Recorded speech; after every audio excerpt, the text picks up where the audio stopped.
To see your license and registration now. Officer, I'm going to need your badge number and You don't get to make demands. You're under arrest. You're making a mistake. I'm a federal judge. Yeah, and I'm the president. Hands behind your back, now!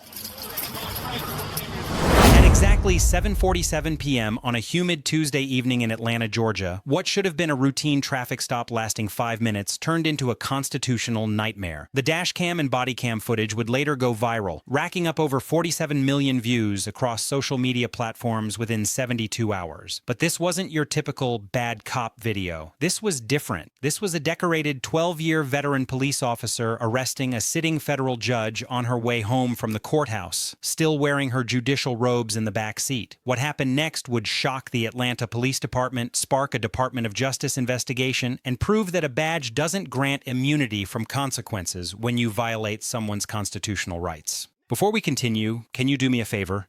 Drop a comment and let me know where you're watching from. And if you haven't already, please hit that subscribe button. This story gets even more intense, and you don't want to miss what happens next. Character introduction. Judge Alexandria Harper was not your average 42-year-old. While most people her age were climbing corporate ladders or managing mid-level careers, Judge Harper was presiding over federal cases that shaped constitutional law across the entire 11th Circuit. She graduated summa cum laude from Howard University School of Law at age 24. She spent 8 years as a public defender, winning 73% of her cases, an almost unheard-of success rate. She was appointed to the federal bench at age 38, one of the youngest federal judges in Georgia history. She specialized in civil rights cases, with a reputation for holding law enforcement accountable. She had authored 14 published opinions on Fourth Amendment violations and qualified immunity. Judge Harper didn't just know the law, she had literally written binding legal precedent that police officers across 3 states were required to follow. She had overseen dozens of cases involving unlawful stops, excessive force, and racial profiling. She knew exactly what constitutional policing looked like, and what it didn't. On Tuesday, August 15, 2023, Judge Harper was driving home from the Richard B. Russell Federal Building in downtown Atlanta. The sun was setting, painting the Atlanta sky in shades of burnt orange and deep purple. The evening rush hour traffic had thinned out, leaving Peachtree Street relatively quiet. Judge Harper's black BMW sedan moved steadily through the Buckhead neighborhood,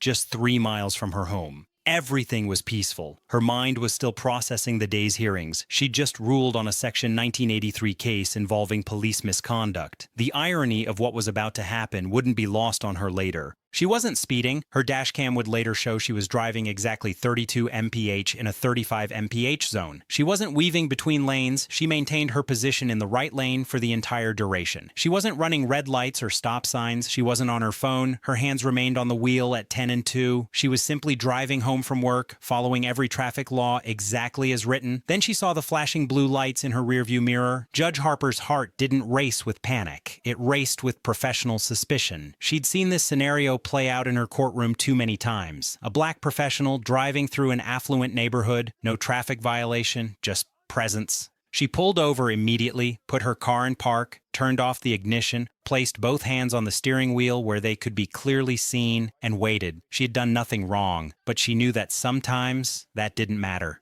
The officer who approached her vehicle was Marcus Daniels, a 34-year-old patrol officer with about 12 years on the force. He had received multiple commendations for proactive policing in high-crime areas. He had also been named in 3 citizen complaints for excessive force and discriminatory conduct, all of which had been dismissed by Internal Affairs. This was routine for him, another stop, another day, or so he thought. "License and registration," Officer Daniels said, his tone already carrying an edge of impatience and authority that made it sound less like a request and more like a command to a suspect. Judge Harper remained calm. "Certainly, officer. Before I reach for anything, may I ask why you stopped me? I don't believe I committed any traffic violations." This is where things started to go wrong for Officer Daniels. In Georgia and across the United States, an officer must have reasonable suspicion of a specific violation to initiate a traffic stop. It's not optional. It's constitutional law. Terry v. Ohio, United States versus Cortez. Judge Harper had cited these cases dozens of times from the bench. Officer Daniels should have provided a clear reason immediately. Instead, his response was telling.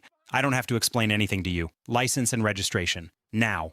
The body cam footage captured his tone perfectly. Aggressive, dismissive, already escalating what should have been a simple question. Judge Harper's expression remained neutral, but those who knew her would later say they could see the exact moment she shifted from concerned citizen to federal judge mentally documenting constitutional violations. Officer, with all due respect, under the Fourth Amendment, I have the right to know why I've been detained. I wasn't speeding, I wasn't violating any traffic laws, so I'm going to ask you again, why did you stop me? This is where Officer Daniels made his first catastrophic mistake. Instead of de-escalating, instead of providing even a pretextual reason, he doubled down. You're being stopped because I said so. Now give me your license or I'm going to pull you out of that car. The body camera captured Judge Harper's slight head shake, the kind of reaction a teacher might have when a student gives a spectacularly wrong answer. She reached slowly toward her glove compartment, announcing every movement. I'm reaching for my registration now, officer. It's in my glove compartment.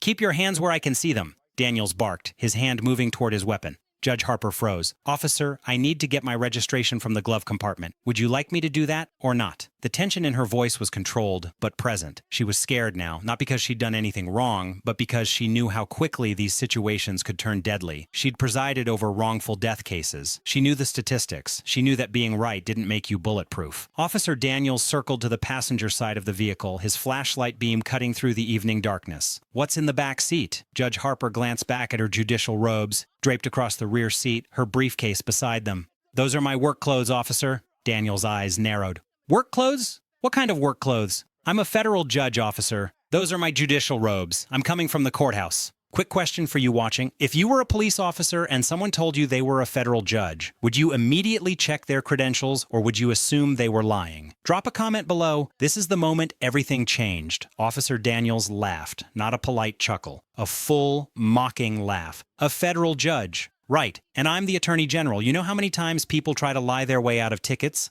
Judge Harper's jaw tightened. I'm not lying, officer. My identification is in my wallet. If you'd allow me to retrieve it, I can show you my judicial credentials. But Daniels wasn't interested in credentials. He was interested in control. Control he felt slipping away with every calm, articulate word Judge Harper spoke. Step out of the vehicle, now. Judge Harper didn't move immediately. She knew her rights. She knew that in Georgia, you're not required to exit your vehicle during a traffic stop unless the officer has reasonable suspicion of a crime or concerns for officer safety. Neither applied here.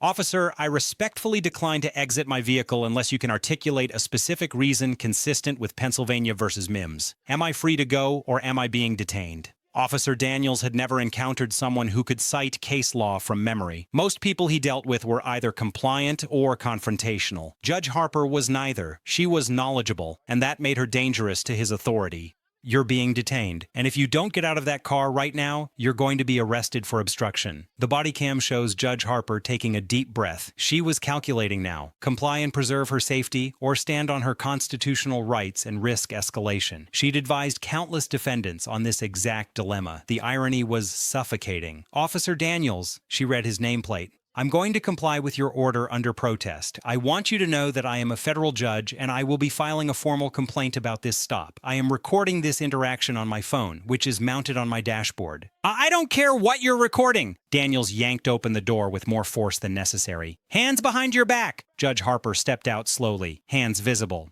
Officer, I have not committed any crime. I have not violated any traffic laws. You have no legal basis to arrest me.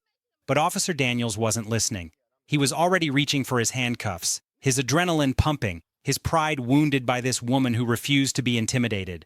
You're under arrest for obstruction of justice and disorderly conduct. The body camera captured the exact moment the handcuffs clicked around Judge Alexandria Harper's wrists. The exact moment a decorated federal judge became a criminal suspect on the side of a road in Buckhead. The exact moment Officer Marcus Daniels ended his own career. Judge Harper's voice remained steady, even as the metal bit into her wrists. Officer Daniels, you are violating my Fourth Amendment rights. You have no probable cause for this arrest. You have no reasonable suspicion for this stop. I am a sitting federal judge, and what you are doing right now is unlawful. I'm asking you one more time to contact your supervisor. Officer Daniels had never had someone question him so thoroughly, so calmly, so legally. Most people he arrested were either angry or scared. Judge Harper was neither. She was documenting. Every word he said, every action he took, every constitutional violation, she was cataloging them all, storing them away for later. He had no idea he had just arrested the one person in Atlanta who could destroy him without raising her voice. The "oh shit" moment came exactly 11 minutes into the arrest. Officer Daniels was walking Judge Harper toward his patrol car when his radio crackled. Unit 47, be advised we're getting calls from the federal courthouse. They're looking for Judge Alexandria Harper. Last seen leaving the Russell building at 18:30 hours. Black BMW, Georgia plates. Are you in the vicinity? The body camera shows Officer Daniels freeze. You can hear it in the audio. His breathing changes. The hand on Judge Harper's arm loosens just slightly. He was realizing something important. She wasn't lying. Dispatch, can you repeat that? His voice had lost its aggressive edge. Now it carried something else. Fear. Judge Alexandria Harper, federal courthouse, is requesting welfare check. Vehicle description matches a car in the Buckhead area. Officer Daniels' eyes moved to the BMW behind him, then to the woman in handcuffs standing beside his patrol car. The woman who had been telling him the truth for the past 11 minutes. The woman whose judicial robes were visible in the back seat. The woman who had cited case law like she'd written it, because she had. Judge Harper continued, her voice never rising, never becoming emotional. Officer Daniels, I'm going to say this very clearly so your body camera captures it. I am Judge Alexandria Harper of the United States District Court for the Northern District of Georgia. I was unlawfully stopped without reasonable suspicion. I was unlawfully ordered from my vehicle without reasonable cause. I was unlawfully arrested without probable cause. You have violated my Fourth Amendment rights, and you have done so on camera. I suggest you call your supervisor immediately. Officer Daniels was absolutely frozen. The body camera captured him reaching for his radio with a shaking hand, then stopping. He looked at Judge Harper, then at his patrol car, then back at Judge Harper. You could see the calculations happening behind his eyes. Could he undo this? Could he let her go and pretend it never happened? Could he salvage this situation somehow? The answer to all three questions was no, and somewhere deep down, he knew it. 3 minutes later, a supervisor's vehicle arrived on scene. Sergeant Jennifer Ocasio had been with the Atlanta PD for 19 years. She'd responded to hundreds of traffic stops. She'd never responded to one where a federal judge was in handcuffs. The body camera shows her approaching Daniels first. Their conversation was partially off camera, but the audio is crystal clear. Marcus, tell me you did not arrest Judge Harper. She wouldn't comply with, answer the question. Is that Judge Alexandria Harper in your patrol car? Yes, but oh my God, Marcus, what did you do? The entire encounter had lasted 23 minutes. 23 minutes that would change Marcus Daniels' career forever. 23 minutes that would cost the city of Atlanta $8.5 million.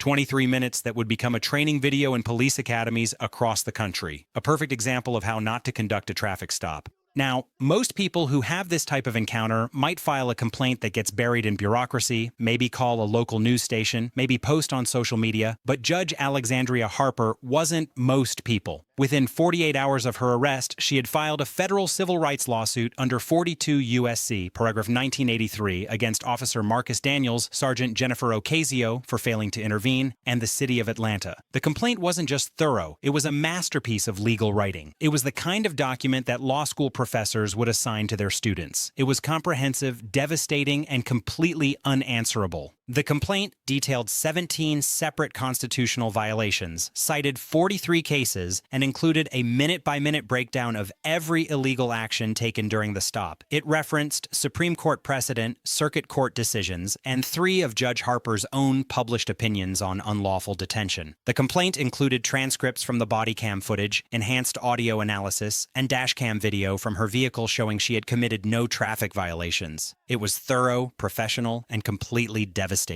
The Atlanta Police Department received Judge Harper's complaint on a Friday. By the following Tuesday, Officer Daniels had been placed on administrative leave. This wasn't normal. Usually these processes take weeks or even months just to get started. But Judge Harper's complaint was so detailed and so damning that the department couldn't ignore it. The body cam footage was already going viral. Local news had picked up the story, the federal courthouse had issued a statement, and the Department of Justice had opened a preliminary inquiry. Do you think the Atlanta Police Department did enough? Let me know in the comments. Internal Affairs pulled the body cam footage. Captain Raymond Torres watched it once. Then he watched it again. Then he brought in the department's legal counsel to watch it with him. The footage confirmed everything Judge Harper had documented in her complaint. Officer Daniels had initiated a stop without reasonable suspicion. He had failed to provide a legal justification for the stop when asked. He had ordered Judge Harper from her vehicle without reasonable suspicion of criminal activity. He had arrested her without probable cause. He had refused to verify her credentials when she identified herself as a federal judge. He had mocked her when she cited her rights.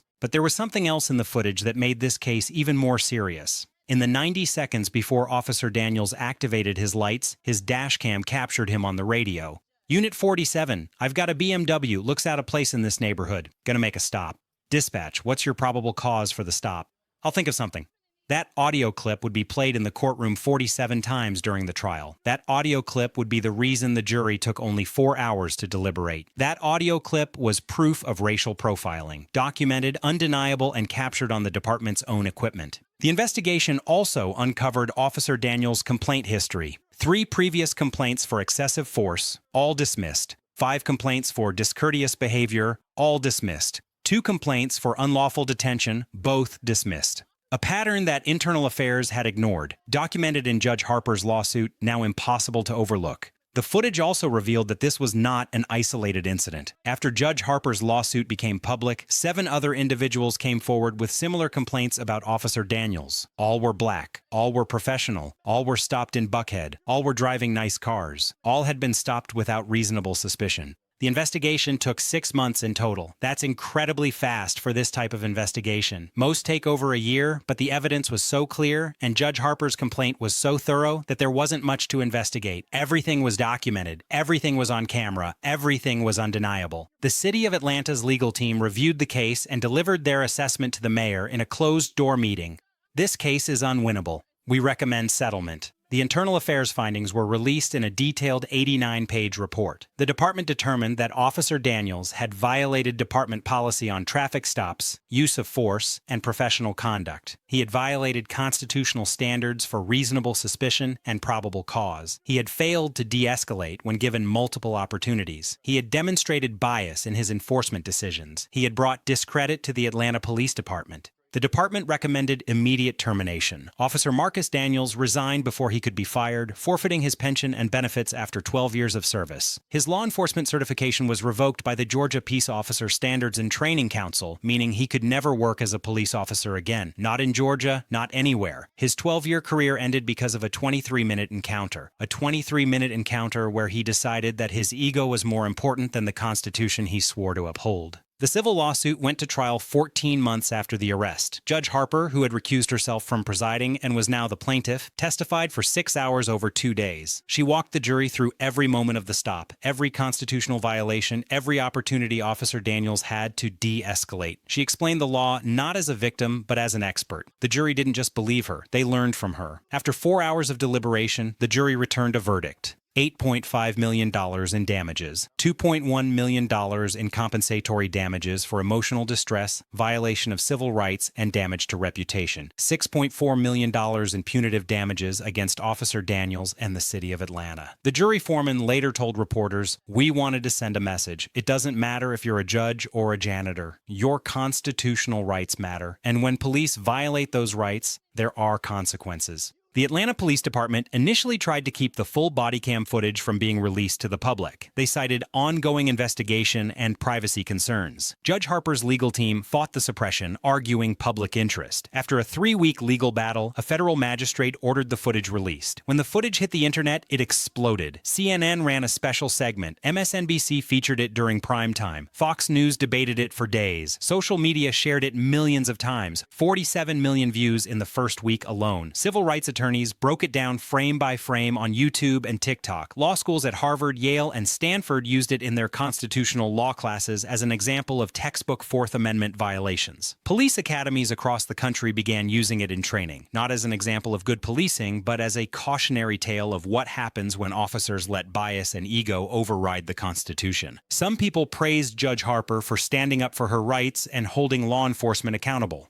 Others criticized her for being difficult and not just complying. Some said she was playing the race card. Others said the officer was clearly racially profiling her. But here's what nobody could deny. Judge Harper was right about everything. Every legal argument she made during that stop was correct. Every case she cited was on point. Every constitutional violation she identified was confirmed by the investigation.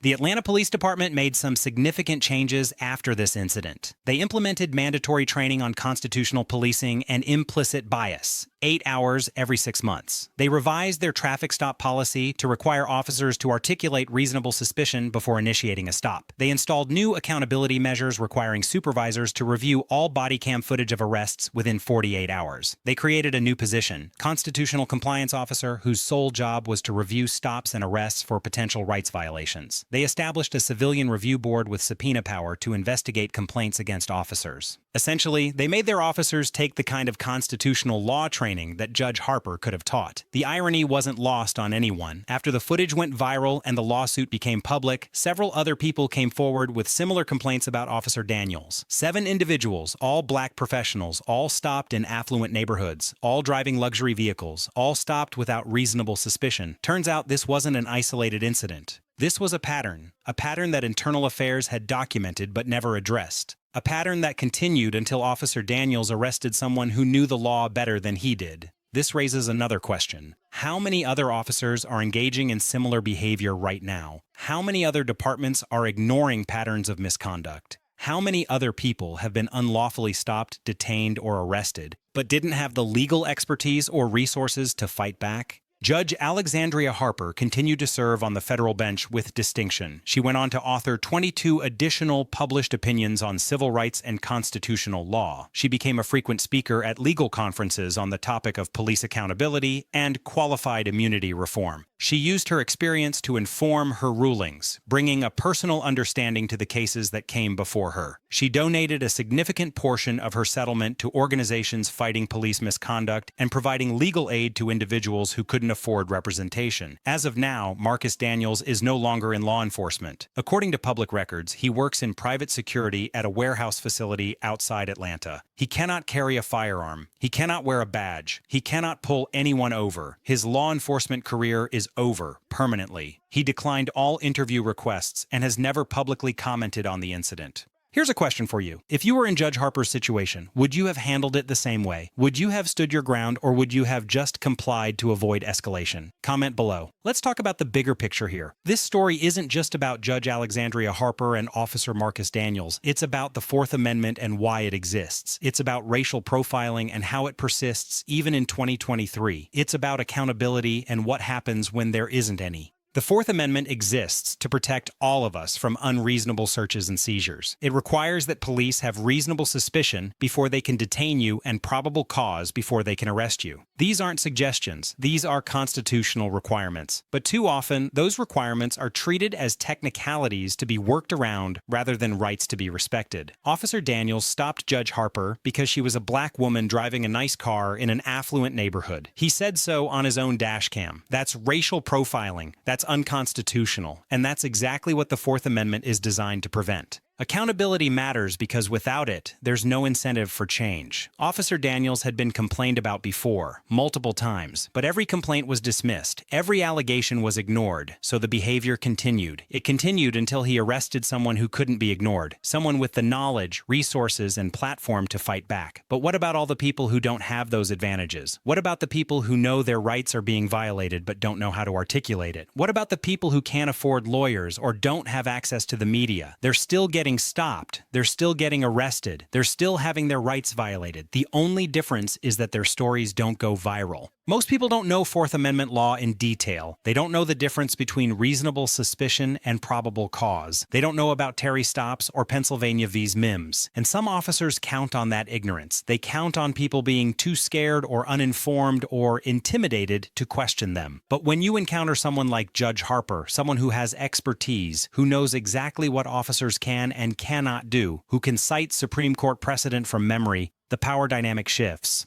The badge doesn't automatically win. The uniform doesn't automatically command submission. Knowledge becomes the equalizer. Judge Harper didn't win because she was a judge. She won because she knew the law, she knew her rights, and she refused to let them be violated without consequence. That's a lesson anyone can learn, regardless of their profession. Let's address something that some people brought up when this story went viral. Some commenters online said that Judge Harper was asking for trouble by not just complying immediately. They said she should have just given her license without questioning the stop. They said she should have been more respectful to the officer. They said she escalated the situation by citing her rights. Here's the thing. The body cam footage shows that Judge Harper was respectful throughout the entire encounter. She never raised her voice. She never insulted Officer Daniels. She never physically resisted. She asked questions, legitimate constitutional questions, and she cited legal precedent. That's not disrespect. That's exercising your rights. As for the argument that she should have just complied and fought it later in court, that's exactly the problem. That mindset assumes that police have unlimited authority during stops and that your only recourse is after the fact. That's not how constitutional rights work. You don't forfeit your Fourth Amendment protections the moment an officer activates his lights. Yes, there is a reality that challenging police during a stop can be dangerous. People have been hurt, even killed, for less. Judge Harper knew that risk. She calculated it, and she decided that her dignity and her constitutional rights were worth it. But the fact that exercising your rights is considered dangerous tells you everything you need to know about the problem. In a constitutional democracy, asking, "Why am I being stopped?" shouldn't be a risky question. So what's the lesson from all of this? What should people take away from Judge Harper's story? First, know your rights. You don't need a law degree to understand basic Fourth Amendment protections. Police need reasonable suspicion to stop you and probable cause to arrest you. You have the right to ask why you're being stopped. You have the right to remain silent. You have the right to refuse searches in most circumstances. Know these rights. Second, document everything. Judge Harper's dash cam saved her case. Her calm recitation of case law on body cam footage proved she wasn't resisting. She was exercising her rights. If you can safely record an interaction with police, do so. If you can't record, remember details. Write them down as soon as possible. Documentation is your strongest defense. Third, stay calm. Judge Harper never raised her voice, never insulted the officer, never physically resisted. Her calm, professional demeanor made it impossible for the prosecution to claim she was disorderly or obstructive. Anger is understandable, but calm is strategic. Fourth, follow up. Most people who have bad encounters with police don't file complaints. They don't contact lawyers. They don't pursue accountability. If your rights are violated, document it and pursue every available avenue for accountability. The system only changes when people refuse to let violations go unchallenged. Fifth, understand that knowledge is power. The more you know about your rights, the better equipped you are to protect them. Take time to educate yourself. Read the Constitution. Understand the basic case law. Knowledge is the great equalizer in encounters with authority. One woman, one traffic stop, 23 minutes, and everything changed. That's the power of knowledge. That's the importance of accountability. That's what happens when someone refuses to let their rights be violated without consequence. Final question for you. What's one thing you learned from this story that you didn't know before? Drop your answer in the comments and don't forget to subscribe for more stories like this. This story matters because it's not just about Judge Alexandria Harper and Officer Marcus Daniels. It's about every black professional who has been stopped for driving while black. It's about every person who has been detained without reasonable suspicion. It's about every individual who has had their Fourth Amendment rights violated by officers who thought the badge gave them unlimited power. Judge Harper's story shows that you can stand up for your rights. You can challenge unlawful authority. You can demand accountability. And sometimes, not always, but sometimes you can win. Not every story ends this way. Not every unlawful stop results in justice. Not every lawsuit leads to change, but this one did, and that matters. That's Judge Alexandria Harper's legacy. Not just the $8.5 million verdict, but showing millions of people that constitutional rights aren't abstract concepts in textbooks. They're real protections that real people can enforce, even when the person violating them is wearing a badge. This is the story of how a racist cop arrested a black federal judge and made an $8.5 million mistake. But more than that, it's a story about the enduring power of the Constitution, the necessity of accountability, and the reality that justice, when fought for, can still prevail.